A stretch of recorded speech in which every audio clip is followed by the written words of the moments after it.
오늘 설교는 예수로 인해 시작된 이야기, 예수로 인해 시작된 이야기라는 제목으로 예수님으로 인해 시작된 이 이야기가 이 세상에 가져온 결과가 무엇인지를 함께 살펴보고자 합니다. 여러분 아마 족보가 다 있으실 것 같습니다. 저도 족보가 있는데 족보상 저는 제주고시 31대손 장흥백파 22세입니다. 하지만 사실 단순히 저의 학렬을 알고 있는 것만으로 큰 의미가 없죠. 아버지와 할아버지 때부터 본가와 아무 상관없이 연고 없이 살았기 때문에 사실 족보는 저에게 큰 의미를 주지 못합니다. 제주고시 장흥백파라는 이 DNA 정체성은 사실 저에게 없는 것이나 마찬가지입니다. 그런데 오늘 본문 1절에는 예수님께서는 분명한 정체성을 갖고 계시다라고 증언합니다. 1절은 이렇게 시작하죠. 아브라함과 다윗의 자손 예수 그리스도의 계보라 라고 시작하며 예수님을 소개하고 있습니다. 예수님께서는 복의 근원이라는 약속과 사명을 받은 아브라함의 자손이었고 이스라엘의 왕으로서 하나님의 공의와 정의를 실현했던 다윗의 자손이십니다. 마태는 예수님을 아브라함과 다윗의 자손으로 소개하면서 이 세상의 참다운 복이시며 왕으로 오셨으나 곧 희생되실 왕으로 묘사하고 있습니다. 한 주석가의 말처럼 마태는 예수께서 십자가에서 모든 것을 성취하실 진정한 왕이심을 알아두라고 독자들을 미리 준비시키고 있는 것이죠. 그리고 마태는 본문 1절을 통해서 또 다른 차원의 내용을 보여주고 있는데요. 하워스의 지적대로 마태는 예수 그리스도의 계보를 통해서 독자들로 하여금 지금 특정한 구절을 생각나게 하는데 그것은 바로 창세기 1장 1절입니다. 바로 하늘과 땅의 계보를 생각나게 하는 것이죠. 이것의 의미는 분명해 보입니다. 마태복음은 예수님의 이야기가 새로운 창조의 이야기라고 강하게 믿고 있는 것이죠. 예수님의 이야기가 새로운 창조의 이야기라고 믿고 있는 것입니다. 그리고 마태는 예수님을 이 세상의 구주시요 이 세상을 변화시키는 분으로 증언함으로써 우리가 새로운 창조의 백성으로 살려면 우리가 변화되어야 한다고 요구하고 있는 것입니다. 다시 말해서 마태는 우리로 하여금 예수님의 제자가 되게 하려고 지금 이 복음서를 썼다라는 것이죠. 이것이 본문 1절을 통해서 마태가 우리에게 들려주는 전부입니다. 우리는 9월부터 소그룹이 시작됩니다. 우리가 제자로 훈련받고자 한다면 우리는 예수님으로 인해 시작된 그 이야기로 되돌아가야 합니다. 그리고 그리스도로 말미암아 구속받은 세계라는 이 새로운 현실에서 살고자 하는 제자라면 예수 그리스도의 새 창조의 권능으로 우리 존재가 새롭게 거듭나야 하는 것이죠. 주님의 제자가 되길 원하는 우리에게 바로 이 예수님의 이야기로 되돌아가는 은혜가 있기를 간절히 소망합니다. 그러면 우리가 예수님으로 인해 시작된 이 이야기에 참여한다라는 것의 의미는 무엇일까요? 어떤 의미가 있을까요? 첫 번째, 예수님의 이야기는 하나님 백성이요 제자들에게 다른 삶의 방식을 요구합니다. 다른 삶의 방식을 요구하는 것이죠. 본문 2절부터 6절까지는 아브라함부터 다윗의 때까지 몇 대라고 얘기하고 있죠? 14대라고 얘기하고 있습니다. 이는 족보의 첫 번째 역사이죠. 이 첫 번째 역사는 무엇을 얘기해 줍니까? 이스라엘의 찬란한 승리의 역사를 보여주고 있죠. 첫 번째 족보가 승리의 역사 이유는 무엇인가요? 이스라엘의 역사의 절정에 승리의 상징이었던 다윗이 있기 때문이죠. 하지만 바로 그 다음 두 번째 족보는 첫 번째 족보와 상이하게 어떤 역사를 다루고 있을까요? 바로 승리가 아니라 상실과 실패의 역사를 보여주고 있습니다. 왜냐하면 두 번째 단락은 바벨론 포로기의 역사이기 때문이죠. 첫 번째 찬란했던 역사가 포로기라는 비통한 역사로 뒤바뀐 것입니다. 그런데 이 계보를 더욱 비참하게 하는 것은 무엇인가요? 본토로 귀환해서도 추방이라는 어두운 그림자에 사로잡혀 있기 때문이죠. 그렇지만 마태는 하나님께 신실하지 못했기에 포로기라는 추방을 통해서 하나님의 심판을 받은 이스라엘의 죄악사를 감추려고 하지 않습니다.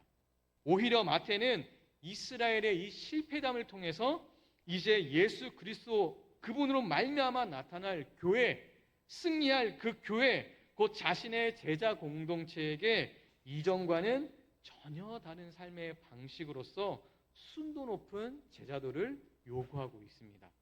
서두에서 말씀드렸듯이 그리스도로 말미암아 구속받은 이 세계라는 새로운 현실에서 살고자 하는 제자라면 예수 그리스도의 새 창조의 권능으로 존재가 새롭게 거듭나야 합니다.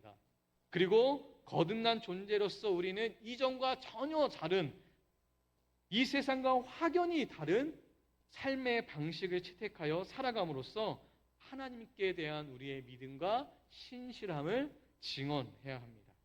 그러면 무엇이 믿음이고 무엇이 신실함이며 다른 삶의 방식이란 무엇일까요? 저는 창세기 11장 27절로 32절에 나오는 데라의 족보가 있습니다. 이 데라의 족보가 이 물음에 대해서 나름의 답을 줄 수 있을 것 같습니다. 한번 이 데라의 족보가 어떤 내용인지 한번 들어보시기 바랍니다. 이 족보에 의하면 아브라함의 아버지 데라는 가소를 거느리고 어디를 떠나죠? 갈대아 우르를 떠나서 가나안 땅을 향해 갔습니다. 그러나 도중에 하란에 이르러 그곳에 자리를 잡고 살죠. 그리고 데라는 205년을 살고 하란에서 죽었다라고 얘기하고 있습니다. 데라가 가나안을 향해 떠나온 그 땅은 갈대아 우르인데 이곳은 바벨론의 도시였습니다. 바벨론은 어떠한 도시였죠? 당대 최첨단의 문명과 군사 그리고 힘의 중심지였습니다. 모두가 이 대도시의 안락한 생활을 즐기고 있을 때 데라는 그의 가소를 데리고 저 변방의 땅 가나안을 향해 길을 떠났죠. 그는 제국의 안전한 삶을 버리고 1%의 삶을 추구하는 대신에 변방에서 떠돌이 유목민, 하나님을 의지하며 살아가는 나그네로 살고자 결단했습니다. 데라와 그의 가솔은 전혀 다른 삶의 방식을 추구하기 시작한 것이죠.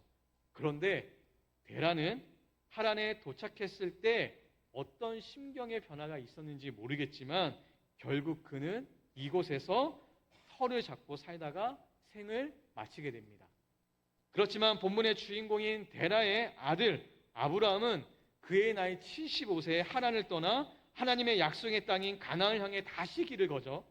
여기서 우리는 창세기 저자가 11장 31절과 12장 5절 이 두 구절의 문장 구조를 절묘하게 대조시키고 있음을 보게 됩니다.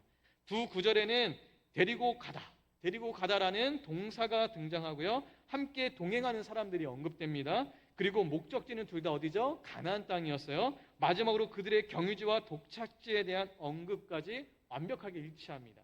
하지만 창세기 저자에 의하면 데라와 아브라함은 완벽히 대조적인 삶을 살았습니다.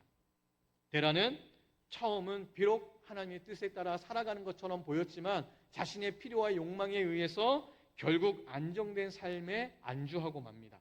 그러나 아브라함은 정죄하지 않고 어떻게 하죠? 하나님의 약속만을 붙잡고 살아갔으며 자신의 삶에 어떤 힘겨움과 질격이 닥쳐올지라도 중도에 멈추거나 그 믿음을 포기하지 않은 삶을 보여줬습니다. 그리고 창세기 12장 6절은 마침내 그는 약속의 땅에 도달했다고 얘기하고 있습니다. 또한 약속의 땅에 이른 아브라함은 제단을 쌓고 여호와의 이름을 불렀습니다. 그는 하나님 앞에 그분의 이름을 부르며 참으로 유의미한 삶을 살았던 그의 조상 셋과 셈의 자손임을 증명한 것이죠. 아브라함과 그의 식솔들은 점점 남방, 곧 유대 남쪽 메마른 광야 지대로 옮겨가기 시작합니다. 그는 하나님이 인도하신 곳이 비록 광야일지라도 하나님을 끝까지 신뢰했습니다. 데라와 다르게 아브라함은 지극히 담대하여 기꺼이 하나님의 나그네된 백성으로 살았던 것이죠. 그는 이 세상과 전혀 다른 삶, 곧 하나님 나라의 삶의 방식을 살고자 결단한 하나님의 사람이었습니다.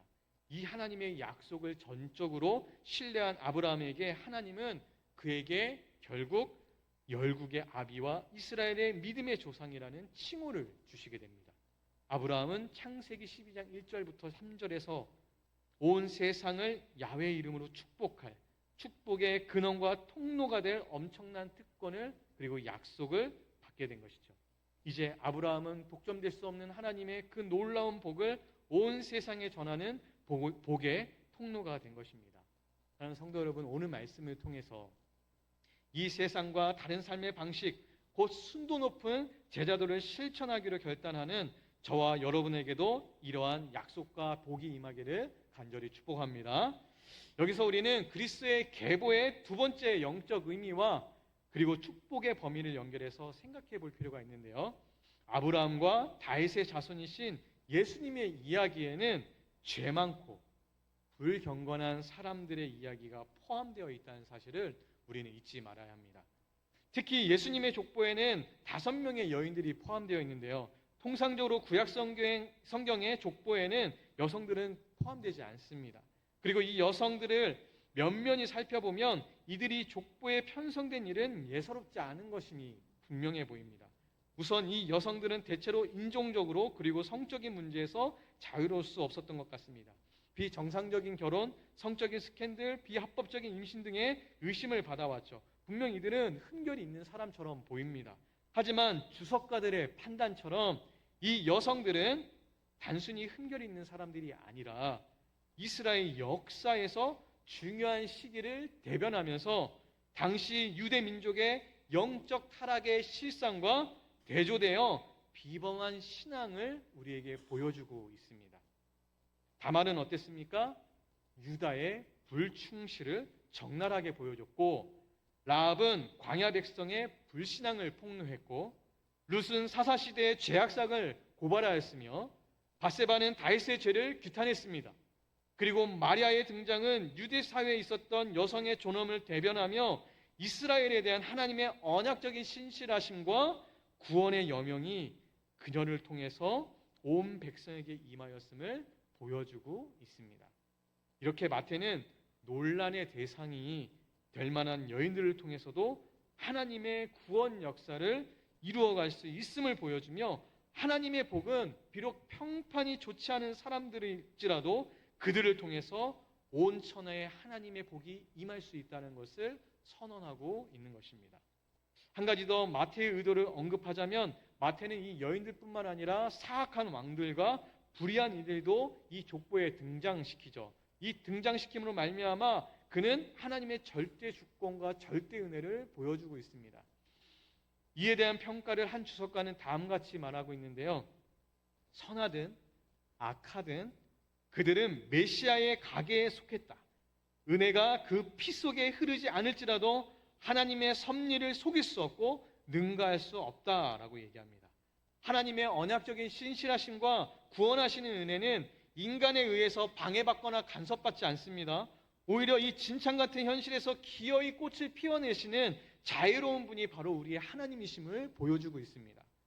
하나님의 나라는 하나님의 주권적인 섭리 속에 이루어지는 하나님의 강력입니다. 믿으십니까? 사랑하는 성도 여러분, 혹시 우리는 스스로 자신을 무가치하고 보잘것없는 인생이라고 자책하고 있지는 않습니까? 죄 많고 흠 많은 사람이 하나님이 쓰실 수 없다라고 생각하고 있지는 않은지요? 오늘 족보에 나온 여인들을 한번 기억해 보시기 바랍니다.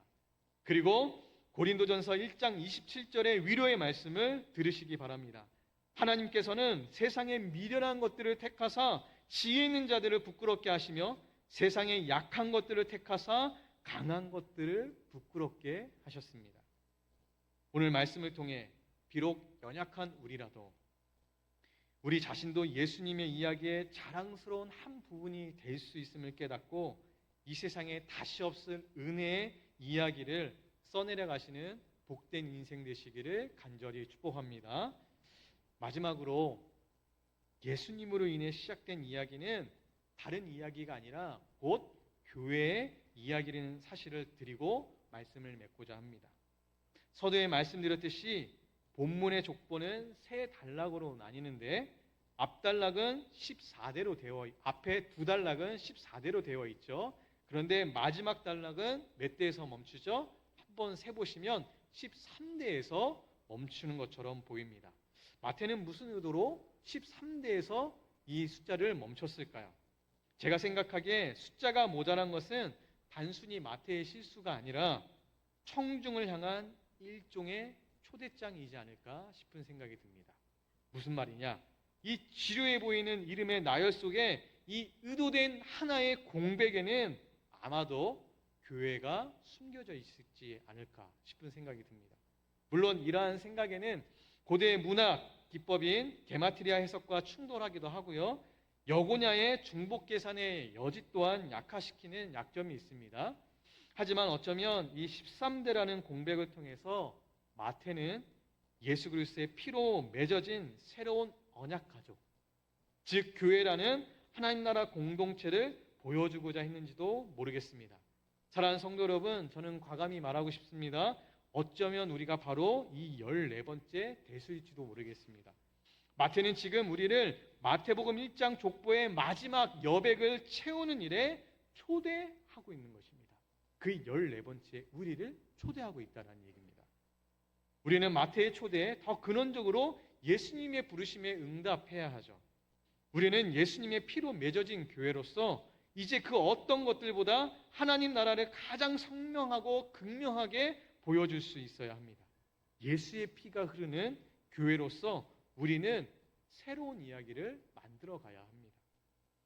예수께서는 십자가의 죽음과 부활로 역사에 지워지지 않을 이야기를 남기셨습니다. 그리고 그 이야기를 우리 교회에게 맡기셨죠.